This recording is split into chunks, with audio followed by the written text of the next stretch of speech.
High friends welcome to my YouTube channel. SSC GD पोस्टे नियोग होते चले टोटाल 39,481 पोस्टे BSF, CISF, CRPF, SSB, ITBP, Assam rifles, NCB, SSF फोर्से नियोग करा होबे।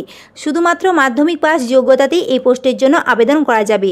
এসএসসি জিডি পোস্টের অফিসিয়াল নোটিফিকেশন নিয়ে আমি অলরেডি ডিসকাস করেছি, ভিডিও লিংক ডেসক্রিপশন বক্সে দিয়ে দেব, একবার দেখে নেবেন। এই এসএসসি জিডি পোস্টে কিভাবে ক্যান্ডিডেট সিলেক্ট করা হবে, সিলেকশন প্রসেস কি রয়েছে, এক্সাম প্যাটার্ন নিয়ে আজকের এই ভিডিওতে ডিসকাস করব। পরীক্ষার সম্পূর্ণ সিলেবাস দেখে নেব, কোন কোন টপিক পড়তে হবে পরীক্ষার জন্য, তাছাড়া নেগেটিভ মার্কিং আছে কি নেই, কত নম্বরে পরীক্ষা হবে, বাংলাতে প্রশ্ন থাকবে কি থাকবে না, ডিটেলসে আজকের এই ভিডিওতে ডিসকাস করব। ভিডিওটি স্টার্ট করার পূর্বে চ্যানেলে নতুন হলে চ্যানেলটিকে সাবস্ক্রাইব করে দেবেন। এই এসএসসি জিডি পোস্টে ক্যান্ডিডেট সিলেক্ট করা হবে computer based exam, physical standard test, physical efficiency test, medical examination ও ডকুমেন্ট ভেরিফিকেশনের মাধ্যমে। প্রথমে কম্পিউটার বেসড এক্সাম নেওয়া হবে। এই এক্সাম যারা যারা কোয়ালিফাই করবে তাদেরকে ফিজিক্যাল স্ট্যান্ডার্ড টেস্ট ও ফিজিক্যাল এফিসিয়েন্সি টেস্টের জন্য ইনভাইট করা হবে। তারপর মেডিকেল এক্সামিনেশন ও ডকুমেন্ট ভেরিফিকেশন হবে, তারপর ফাইনাল ক্যান্ডিডেট সিলেক্ট করা হবে।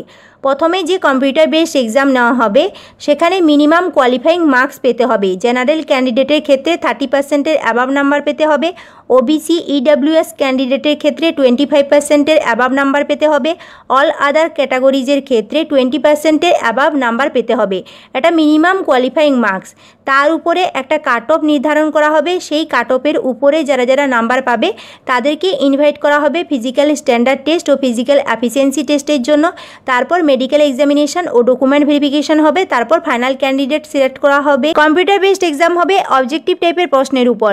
এমসিকিউ টাইপের প্রশ্ন থাকবে। প্রত্যেকটা প্রশ্নের জন্য 4টে করে অপশান থাকবে, তার মধ্যে থেকে সঠিক উত্তরটি নির্বাচন করতে হবে। টোটাল 160 নম্বরে পরীক্ষা হবে। তার জন্য টোটাল প্রশ্ন থাকছে 80টি। প্রত্যেকটা প্রশ্নের জন্য থাকছে 2 মার্কস করে। এই 160 নম্বরে পরীক্ষার জন্য টাইম থাকছে 60 মিনিট, 1 ঘন্টা টাইম থাকছে। এই 160 নম্বরে পরীক্ষায় যে যে টপিক থেকে প্রশ্ন আসবে, টোটাল 4টে টপিক থেকে প্রশ্ন থাকবে। তার মধ্যে part a general intelligence and reasoning থেকে 20টি প্রশ্ন থাকবে 40 নম্বরে। পার্ট বিতে general knowledge and general awareness থেকে 20টি প্রশ্ন থাকবে 40 নম্বরে।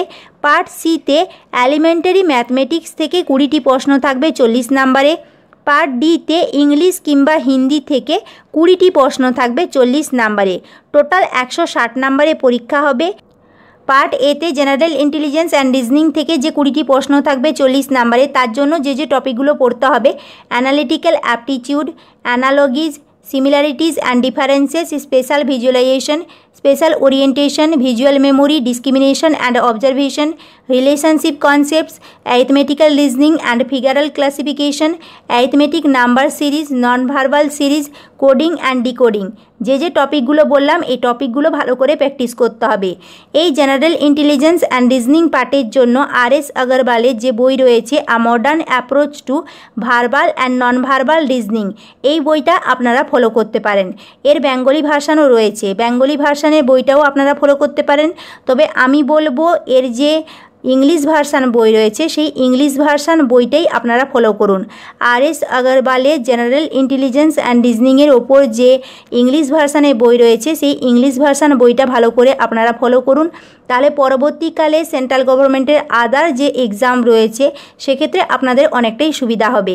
পার্ট বিতে general knowledge and general awareness থেকে যে 20টি প্রশ্ন থাকবে 40 নম্বরে, তার জন্য যে যে টপিকগুলো পড়তে হবে, এখানে জিওগ্রাফি থেকে কোশ্চেন থাকবে, বিশেষ করে ইন্ডিয়ান জিওগ্রাফি পার্ট, তার জন্য ভালো করে পড়তে হবে।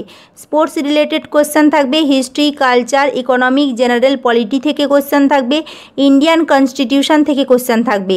এখানে সমস্ত ধারা ভালো করে পড়তে হবে। সায়েন্টিফিক রিসার্চ থেকে কোশ্চেন থাকবে, তার সাথে কারেন্ট ইভেন্ট থেকে কোশ্চেন থাকবে।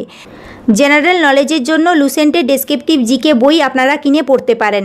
এর বেঙ্গলি ভার্সান বইও রয়েছে, যে বই আপনাদের সুবিধা হবে সেটা কিনে আপনাদেরকে পড়তে হবে।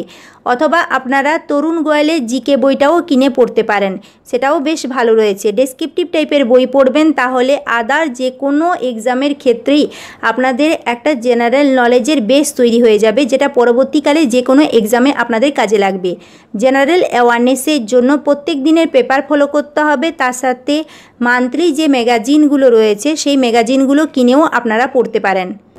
নেক্সট ম্যাথমেটিক্স থেকে 20টি প্রশ্ন থাকবে। যে টপিক থেকে প্রশ্ন থাকবে: number system, computation of whole numbers, decimals and fractions and the relationship between numbers, fundamental arithmetical operations, percentages, ratio and proportion, averages, interest, profit and loss, discount, mensuration, time and distance, ratio and time and work. এই যে টপিকগুলো বললাম, এই টপিকগুলো ভালো করে আপনাদেরকে practice করতে হবে। ম্যাথমেটিক্সের জন্য RS আগরওয়ালের যে কোয়ান্টিটেটিভ অ্যাপটিটিউড বই রয়েছে, সেই বইটা আপনাদেরকে প্র্যাকটিস করতে হবে। কোয়ান্টিটেটিভ অ্যাপটিটিউডের বেঙ্গলি ভার্সানও অ্যাভেলেবেল রয়েছে, যেটা আপনাদের সুবিধা হবে। সেই সুবিধা মতন আপনাদেরকে বই কিনে প্র্যাকটিস করতে হবে। নেক্সট হিন্দি কিংবা ইংলিশ থেকে 20টি প্রশ্ন থাকবে 40 নাম্বারে। এখানে বেসিক ইংলিশ কিংবা বেসিক হিন্দি থেকে কোশ্চেন থাকবে। কম্পিউটার বেসড এক্সামের কোশ্চেন পেপার ইংলিশ ও হিন্দিতে তো থাকবেই, তার সাথে আরও 13টি রিজিওনাল ল্যাঙ্গুয়েজেও থাকবে। তার মধ্যে আমাদের বাংলাতেও কোশ্চেন থাকবে। বাংলাতে যেহেতু কোশ্চেন থাকবে, তাই যাদের ইংলিশ বুঝতে অসুবিধা আছে সেক্ষেত্রে আপনাদের আর কোনো প্রবলেম হবে না। কোশ্চেন বুঝতে অসুবিধা হবে না, কারণ বাংলাতে কোশ্চেন থাকবে, তাই বুঝতে কোনো অসুবিধা হবে না। নেগেটিভ মার্কিং আছে 0.25 করে, অর্থাৎ 4টে ভুল করলে 1 নাম্বার ডিডাক্ট করা হবে। এখানে বলাই আছে there will be a negative marking of 0.25 marks for each wrong answer. প্রত্যেকটা ভুল অ্যান্সারের জন্য 0.25 নেগেটিভ মার্কিং আছে। টোটাল 4টে ভুল করলে 1 মার্ক ডিডাক্ট করা হবে। এই কম্পিউটার বেসড এক্সাম যারা কোয়ালিফাই করবে তাদেরকে ফিজিক্যাল স্ট্যান্ডার্ড টেস্ট ও ফিজিক্যাল এফিসিয়েন্সি টেস্টের জন্য ইনভাইট করা হবে। ফিজিক্যাল এফিসিয়েন্সি টেস্টের ক্ষেত্রে রেস আছে। মেল ক্যান্ডিডেটের ক্ষেত্রে 24 মিনিটে 5 কিলোমিটার, ফিমেল ক্যান্ডিডেটের ক্ষেত্রে 8.5 মিনিটে 1.6 কিলোমিটার। ফিজিক্যাল স্ট্যান্ডার্ড টেস্টের ক্ষেত্রে হাইট চাওয়া হয়েছে মেল ক্যান্ডিডেটের ক্ষেত্রে 170 সেন্টিমিটার, ফিমেল ক্যান্ডিডেটের ক্ষেত্রে হাইট চাওয়া হয়েছে 157 সেন্টিমিটার। তবে ক্যাটাগরি ওয়াইজ এখানে রিল্যাক্সেশন রয়েছে।